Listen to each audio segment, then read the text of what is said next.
Hola, mi nombre es Lizeth Cristina González Monsalve, estudiante de la Universidad Nacional de Colombia, y hoy les vengo a exponer sobre tendencias y características culturales con énfasis en Guatemala. Esta presentación es realizada para la materia Historia de América 4, dirigida por el profe Renzo Ramírez Vaca. Para comenzar, creo que es importante definir los conceptos con los que vamos a estar en contacto a lo largo de esta exposición, por lo que comencemos con el concepto de cultura. Dice que la cultura es el conjunto de modos de vida, costumbres, conocimientos, leyes, moral, creencias, desarrollo artístico, desarrollo científico, industrial, en una época o grupo social. La cultura se refiere a los valores que comparten, las normas que acatan y los bienes materiales que producen. Más fácil, cultura se refiere a los modos de vida de los grupos o miembros de una sociedad, el modo de vestir, sus costumbres matrimoniales, su vida familiar, sus modelos de trabajo, las ceremonias religiosas que participan, sus pasatiempos. Bueno, también se refiere a los bienes que crean y tienen un significado para ellos, como arcos, flechas, libros o artesanías. El término cultura proviene del latín cultus. Hace referencia al cultivo del espíritu humano y de las facultades intelectuales del hombre. Su definición ha ido mutando a lo largo de la historia. Desde la época del iluminismo, la cultura ha sido asociada a la civilización y al progreso. La cultura también se define como un conjunto de ideas, comportamientos, símbolos y prácticas sociales, aprendidos de generación en generación a través de la vida en sociedad, determinada por un conjunto de formas, expresiones, en las que se incluyen las costumbres, creencias, prácticas comunes, las reglas, normas, códigos de vestimenta, religión, rituales y maneras que predominan en el común de la gente que la integra. Ahora bien, ¿qué es cultura popular tradicional? Entendemos por cultura popular tradicional a todas aquellas tradiciones que se desarrollan en el seno de las clases populares de un país, con características propias y que expresan la concepción del mundo y de la vida de estos grupos sociales. El concepto de cultura se encuentra en permanente construcción y en cambio, en un constante movimiento. El de cultura y el cultura popular tradicional. Esto nos permite que todo el conjunto de la sociedad pueda formar parte de estas. Continuando, nos encontramos con el término diversidad cultural. A este se denominan diversidad cultural a una situación en donde distintas expresiones culturales propias de herencia y de tradiciones pueden convivir armónicamente cada una con un aporte distinto. Existen 4 áreas en donde se ejemplifica súper bien qué es la diversidad cultural. El primero es la gastronomía, el segundo es en la religión, el tercero es en la música y el cuarto es en el deporte. Esto nos lleva a preguntarnos entonces qué es pertenencia cultural. Este es el insumo para la interculturalidad, puesto que contempla un proceso de interacción entre personas, se sustenta en el respeto y en la diversidad. Y así el concepto de pertenencia cultural nos lleva a la identidad cultural. El concepto de identidad cultural es el sentido de pertenencia a un grupo social con el cual se comparten rasgos culturales, como vemos la cultura, que contiene sus propios modelos de comportamiento, costumbres, valores y creencias, los cuales resultan extraños para otros de diferente bagaje cultural. Cada sociedad constituye sus propias prácticas. Al conjunto de rasgos y elementos que integran un grupo se le brinda una identidad, y eso la denominaremos como identidad cultural.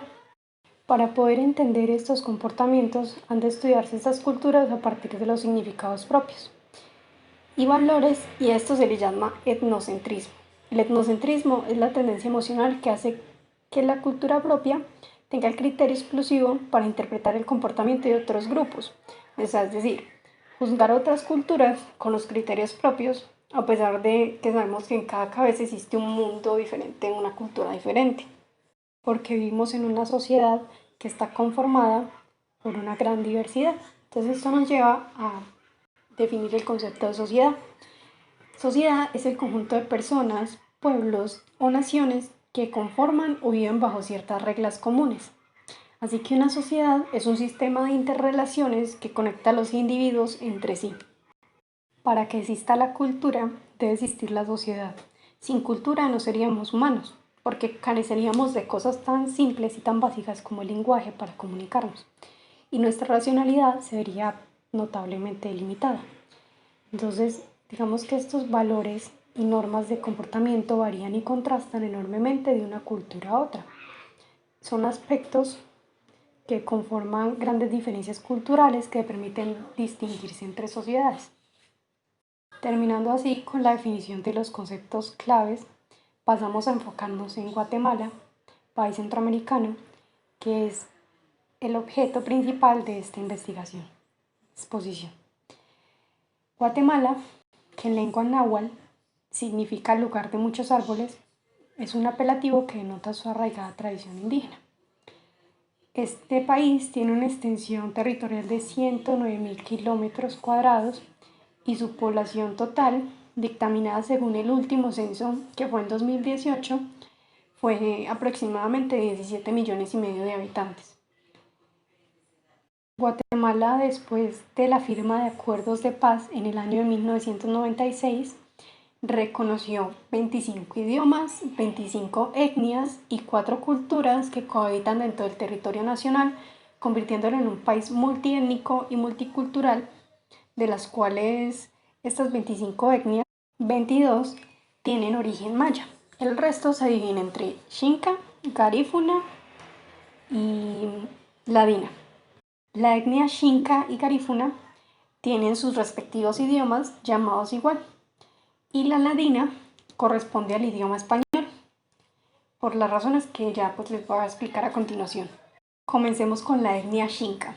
El origen de esta etnia es de tribus andinas que migraron de Sudamérica navegando a lo largo de la costa del Océano Pacífico. Debido a esto, los xincas no tienen relación con las diferentes etnias que formaron el reino maya.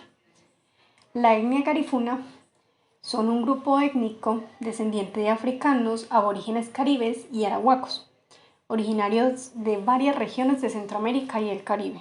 La etnia ladina surgió como resultado de la colonización posterior al descubrimiento de América.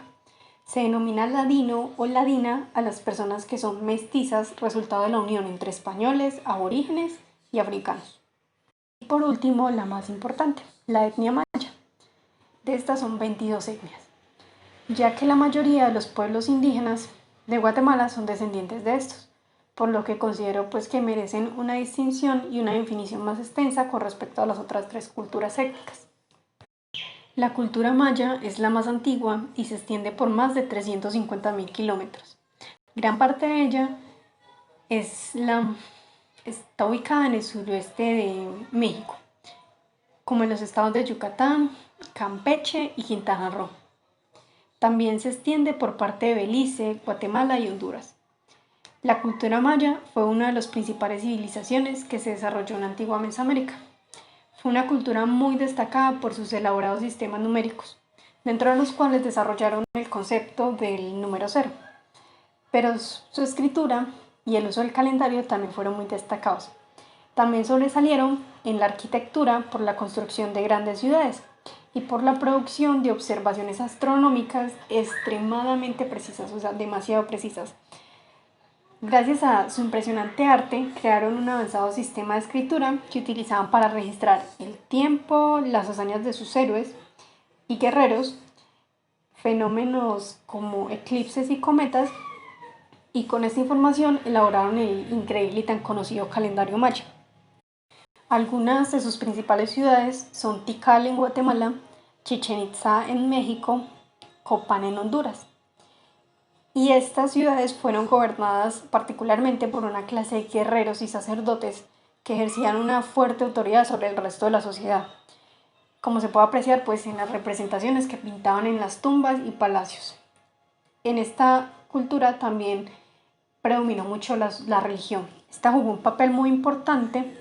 Aún hoy en día, en la época actual, tienen una gran influencia en el arte, en la cultura, en las ceremonias y en los ritos. Pero anteriormente ellos realizaban ceremonias públicas en las que adoraban a diferentes dioses porque eran politeístas. Entonces realizaban autosacrificios, perforaciones en sus cuerpos, ofrecían la sangre como ofrenda y también realizaban sacrificios humanos y diferentes animales. Me parece súper importante resaltar que Guatemala es el segundo país más indigenizado de América Latina después de Bolivia. Cuenta con regiones como Quetzaltenango, un departamento en donde la población indígena supera el 65% y predominan etnias mayas como el quiché y el mama, que cuentan incluso pues con su propio sistema de producción y autosostenimiento. En Guatemala también la mayoría de las mujeres indígenas aún visten sus trajes típicos autóctonos y un buen porcentaje de los habitantes profesan paralelamente al catolicismo devoción por diferentes espíritus ancestrales. En poblados como Almolonga o Cantel o Sunil, en donde es común aún hoy en día la ofrenda y la oración bajo rituales mayas, que muy poco han cambiado desde sus orígenes y desde antaño. Bueno, realmente siguen practicando los mismos rituales al pie de la letra. A excepción, claro, por los sacrificios humanos y animales, que eso ya no es permitido. Por eso, los rituales que se realizan en la época actual son guiados pues, por guías espirituales o por chamanes, como ellos se denominan, aunque vale aclarar pues, que en América no tuvimos chamanes porque el chamanismo vino de África, entonces no son originarios de América, pero en estos rituales tienen como que la finalidad o la intención de conseguir por mediación de la naturaleza algún favor, ya sea bendición de la tierra o bendición de la familia o que protejan el transcurrir de la vida de una persona. Me parece muy bonito que ellos tienen como una filosofía y ellos dicen que hay días que son propicios para pedir, hay días que son propicios para agradecer y hay días que son propicios para dar. Entonces ellos se consideran como parte de la naturaleza y es muy importante porque por lo tanto ellos cuidan muchísimo de ella. También Guatemala aún mantiene intactas infinidad de costumbres y tradiciones en diversas regiones de su territorio, por lo que el gobierno, en un afán de proteger su patrimonio histórico-cultural, ha aprobado leyes que garantizan y permiten ciertos privilegios a los nativos y a los indígenas, lo que ayuda a mantener vivas estas culturas y provoca pues como una sensación de viaje en el tiempo cuando uno camina por los pueblos, por los lugares históricos o a las pirámides o camina pues por los valles y las montañas. También el guatemalteco se identifica mucho por el folclore espiritual. Este comprende pues como todas las manifestaciones del hombre popular guatemalteco, en la cual expresa sus sentimientos a través de la creación, de sus inspiraciones, del arte, la ciencia, y dentro de esta categoría pues están como que todos los elementos creados por el alma nacional, en los que se incluye la música tradicional, los sones, las distintas formas en las que las regiones indígenas se destacan y destacan pues como sus tradiciones y sus culturas. Una muy reconocida, les voy a mencionar dos. La primera es la marimba. La marimba es un instrumento heredado por los contingentes poblacionales negros que los trajeron pues los españoles a Guatemala durante los siglos XVI y XVIII. El instrumento fue tomado por los indígenas, lo transformaron y reelaboraron como nuevas funciones, le dieron nuevas funciones. Y ahora pues construyen un instrumento el que lo representa y expresa todas las inquietudes musicales. La segunda expresión de folclore espiritual son los mercados tradicionales de artesanía y pues de sustento, ¿no?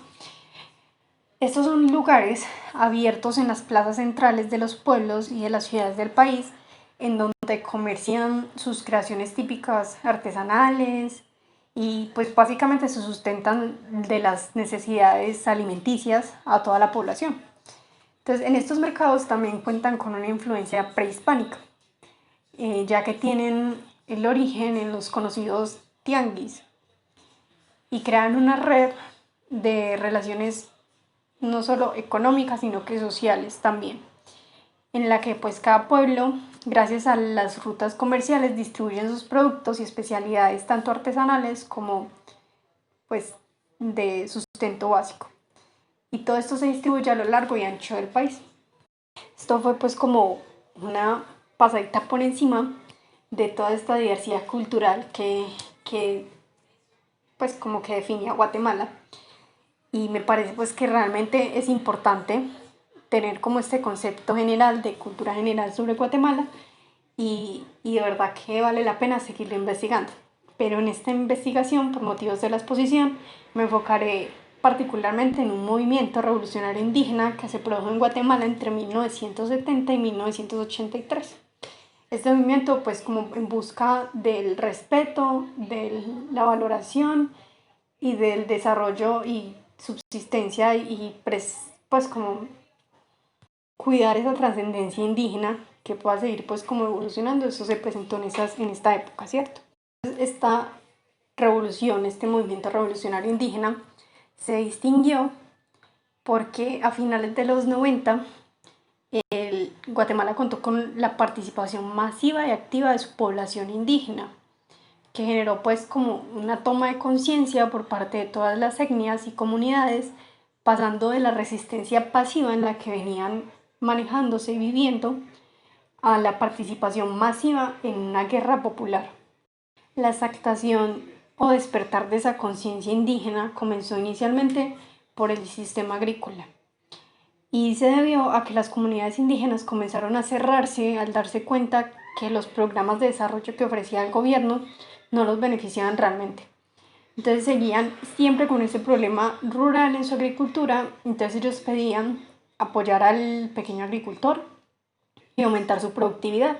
Entonces exigían un cambio, en la estructura de la producción, quitándole las tierras a los finqueros, esos terratenientes pues que los explotaban, o pidiéndoles que se les aumentara pues el salario, porque realmente era una miseria lo que ganaban. Claro, siempre con el cuidado de no disminuir la mano de obra que era necesaria para los productos de agroexportación, que eran pues el café, el algodón y la caña, si no estoy mal, sí, la caña. Por lo que pues estos indígenas optan por la creación de cooperativas, pero esas cooperativas tenían una dificultad muy grande y fue la de convencer a los terratenientes guatemaltecos y a los indígenas que participaban en estas cooperativas que el cooperativismo no era igual al comunismo. Entonces recordemos pues que en aquel momento la guerrilla de los años 60 de Guatemala fue derrotada por el general Carlos Arana Osorio. Este fue elegido como presidente de Guatemala desde 1970 a 1974 gracias pues a este roque, ¿cierto? Este personaje ascendió al poder anunciando públicamente que el país había sido pacificado. Entonces, estos grupos de las cooperativas tuvieron que replantearse estrategias para las nuevas organizaciones político-militares que surgieron en ese mismo momento. En tanto, fue el Ejército Guerrillero de los Pobres, EGP, y la Organización del Pueblo Armada, ORPA. Estas dos instituciones inician sus actividades clandestinamente en 1972 con el objetivo fundamental de incorporar a los indígenas a la guerra popular para acabar con la raíz del problema, o sea, la explotación de los pobres, la opresión y la discriminación de los indígenas.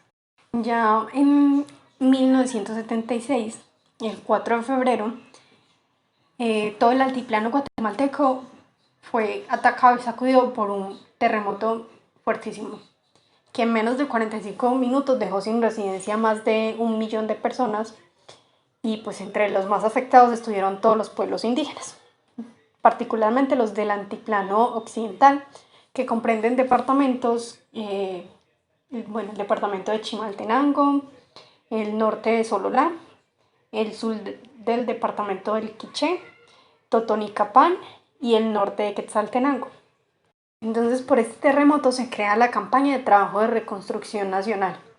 Entonces, así brigadas de estudiantes universitarios y de educación media, es decir, los denominados pues en Guatemala ladinos urbanos, pues parte de este grupo étnico ladinos, pasaron semanas reconstruyendo aldeas indígenas y pues por ende conviviendo cotidianamente por primera vez con estos. Entonces muchos estudiantes volvieron a la ciudad de Guatemala, la capital, con una concepción muy distinta y eran ya conscientes de los cambios que exigían y necesitaban el país. Por parte de las comunidades indígenas, este terremoto también generó que por primera vez estos también convivieran, cohabitaran y se afrontaran una situación común, ¿cierto? Tanto indígenas y ladinos como pobres campesinos indígenas y campesinos ladinos, que no se la llevan pues muy bien los campesinos indígenas y los campesinos ladinos. El campesinado ladino se unió y apoyó a la necesidad del campesinado indígena, movilizando y solidarizándose con ellos para que ese terremoto pues no acabara pues como con todo, ¿cierto? El terremoto también evidenció terribles desigualdades en el país, porque todo el mundo se dio cuenta de que las casas destruidas fueron las que pues contaban como con la construcción más precaria, con los materiales de más baja calidad. O sea, pues la de los pobres, la de los campesinos pobres. Entonces, que estaban pues como conformadas mayormente por la población indígena. Entre este proceso de reconstrucción y de superación de este terrible catástrofe, en 1900 más o menos, 1977, se empezaron a notar muchas acusaciones oficiales contra los grupos indígenas y eran pues también los principales indígenas quienes lo hacían. Pero todo esto como apoyados e incitados por el general Carlos Arana Osorio, que ya no estaba en el poder de la presidencia, pero seguía manejando todas las cuerdas y los hilos también por debajo. Y entonces solicitaba como la intervención directa, diciendo lo siguiente, aquí tengo la cita. Ya entró entre nosotros un mal de semilla. Son los comunistas, están peleando contra nosotros como cooperativas y otras babosadas. Entonces estas acusaciones desencadenó la primera manifestación, que fue el 1 de mayo de 1978, que fue pues un día súper trascendental para la vida política del país, gracias a que se evidenció la presencia de los cuerpos indígenas en las calles.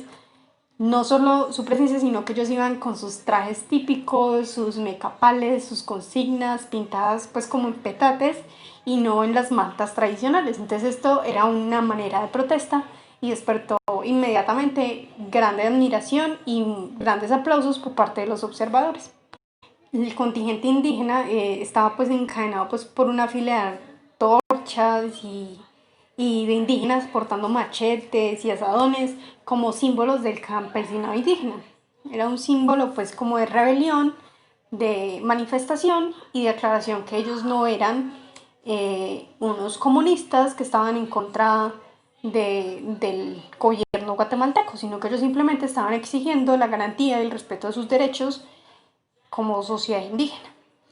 Entonces, después de esto, 29 días más tarde, ocurrió un hecho trascendental y fue la matanza de 150 campesinos indígenas quechís. Esta población indígena está ubicada en el noroccidente de Panzos, de lo que en este momento era el departamento pues, de Panzos. Como consecuencia de la masacre, todas las organizaciones populares y democráticas convocaron una manifestación de protesta. Esta manifestación fue convocada para el 8 de junio de 1978. Y en esta manifestación por primera vez se dio algo muy importante y fue la participación del Comité de Unidad Campesina. Este comité sacó en las radios regionales anuncios de convocatoria para la marcha en idiomas como quiché, el cachiquel y quechí. A partir de noviembre de 1978, ya a finales, se desató en Guatemala una política terrorista pocas veces vista en el continente. Las cifras de secuestros, asesinatos, masacres, cementerios clandestinos, gente desaparecida, personas acribilladas, amenazadas, aumentaban de una forma increíble todos los días. De igual manera se empezó a sentir la presencia activa del ejército en todo el altiplano. Estos eran pues los principales responsables de los homicidios y de los etnicidios. Por lo que pues ante dicha situación, tanto el Comité de Unidad Campesina como las demás cooperativas y las demás organizaciones en defensa del ciudadano campesinado empezó a variar sus métodos de lucha. Entonces se pasaron a las medidas de hecho, que eran asociaciones y acciones combativas contra el ejército y estos representantes del poder que estaban acabando con sus indígenas. Estas acciones eran sabotajes, bombas de propaganda, bloqueaban carreteras con barricadas y pues dichas medidas embarcaban en estrategias de incorporación masiva, ¿cierto? Ellos querían, como lo dije hace un momento, que los indígenas se unieran a la guerra popular por medio pues, de una autodefensa, que esto implicaba el desarrollo de una infinidad de armas populares para defenderse a toda costa del ejército especialmente. Así, a lo largo de 1979, el Comité de Unidad Campesina, CUC, comenzó a crecer cuantitativa y cualitativamente, de una manera que hacia principios de la década de los 80 ya tenían trabajos en casi todos los departamentos, pero esencialmente en el departamento de Huehuetenango, en las Verapaces, o sea, Alta Verapaz y Baja Verapaz, en la costa sur, extendiéndose pues desde el núcleo inicial de Escuintla, que iba hasta Mazatenango y Retauleu, también en Quetzaltenango, San Marcos, Totonicapán, Sololás, Nueva Santa Rosa y hasta en la zona del Chortí, que era pues ubicada en el oriente de la frontera de Honduras. Y ahora pues como imagínense, tenían pues como su influencia en la frontera de Honduras. Entonces por lo general ya se notaba aquí que este comité ya era una organización nacional oficial muy grande. A partir de esta situación y a lo largo de este año, miles de indígenas se incorporaron oficialmente a las organizaciones político-militares. Y es a partir de ese momento que efectivamente la guerrilla y la población se vuelven la misma cosa. O sea, toda la población participa de la guerra. La situación finalmente estalló aproximadamente en marzo de 1981, cuando el señor Emeterio Toj fue secuestrado por las fuerzas de seguridad en pleno centro de Quetzaltenango, departamento. Este señor fue rescatado sensacionalmente por sus compañeros de organización del cuartel militar y fue trasladado a la capital de la brigada del Mariscal Zavala, el cual le afirmó a la prensa que este señor, Emeterio Toj, era un militante del EGP, es decir, del Ejército Guerrillero de los Pobres. Entonces, esto pues representó la ruptura de los indigenistas de una forma pues total, ya que estos se consideraron pues como burlados viendo el acercamiento de Emeterio Toj y lo vieron como un intento del EGP para controlarlos e iniciaron pues su brutal ataque contra todos los dirigentes, manifestando como objetivo el consumo de la República Popular Maya, que era pues como federada por una posible república criolla. Por lo que en términos numéricos la mayoría del pueblo indígena participó del proceso revolucionario. Y de hecho fue en las zonas indígenas donde surgen alrededor de esta época el germen del poder popular local. Esta nueva forma de gobierno significó una transformación tanto en contenido y en las estructuras del poder. Al articularse la cultura indígena con las mismas y fortalecer la identidad de los grupos a través de la participación de las estructuras revolucionarias. Estos mecanismos, integrados a todo el proceso vivido durante el periodo desarrollista, fue el que permitió que el indígena pudiera visualizar en toda su complejidad la explotación, la discriminación y pues el racismo al que eran sometidos. De manera pues que los pueblos indígenas comprendieron masivamente que la raíz del mal era la explotación, la discriminación y la opresión. Y así pudieron pues de esta manera coincidir todos los sectores y participar en la guerra popular. Así pues cuando los indígenas en Guatemala se unen a la guerra popular, el ejército y el gobierno de Guatemala para salvar el sistema de explotación, inició la política sistematizada de genocidio y etnocidio, que golpea la totalidad del pueblo guatemalteco. Así en 1982 a 1983 se practicó esta campaña, esta política de gobierno de genocidio y etnocidio. Al darse cuenta pues el gobierno de la verdadera magnitud del auge revolucionario que vivía el país, el régimen guatemalteco inició una etapa con métodos pues, de contrainsurgencia, la cual llegó a tales niveles de desatarse una guerra de exterminio contra el pueblo. Fue así que para el régimen cualquier ciudadano que contara con parentesco con personas sospechosas, que fuera de profesión liberal, que hubiera estado afiliado a cualquier partido político legal, pero que fuera de la oposición al gobierno, era automáticamente considerado sospechoso y guerrillero, y estaba expuesto a las más brutales agresiones sin ningún recurso legal o de cualquier otra índole. Así el gobierno asesinó a la mayoría de los habitantes de muchas comunidades indígenas, especialmente a mujeres embarazadas y niños. Iban quemando casas, cosechas, reservas de granos, se robaban las pertenencias y mataban, incluso pues mataban, era súper ilógico, mataban a cualquier tipo de animal doméstico. Finalmente pues esta política contrainsurgente afectó de manera muy particular y especial al sector pues profesional de los trabajadores de la cultura, o sea, los periodistas, los artistas, los profesores universitarios y pues ni decir la totalidad de las etnias indígenas que fueron masacradas y disminuidas en un porcentaje increíble. Por eso pues en países como Guatemala, donde las poblaciones indígenas sufren estas grandes persecuciones y exterminios, se presentan estos tipos de movimientos revolucionarios armados y son como un recurso de supervivencia individual y no solo pues individual sino también como grupo social y cultural.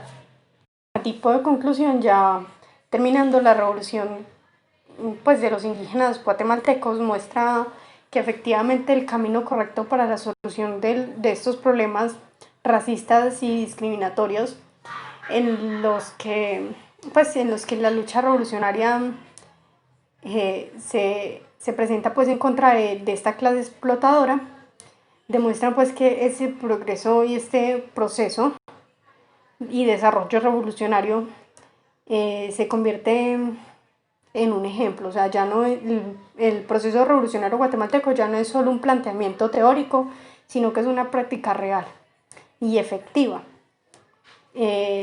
Ejemplo y modo a seguir para los miles de indígenas que han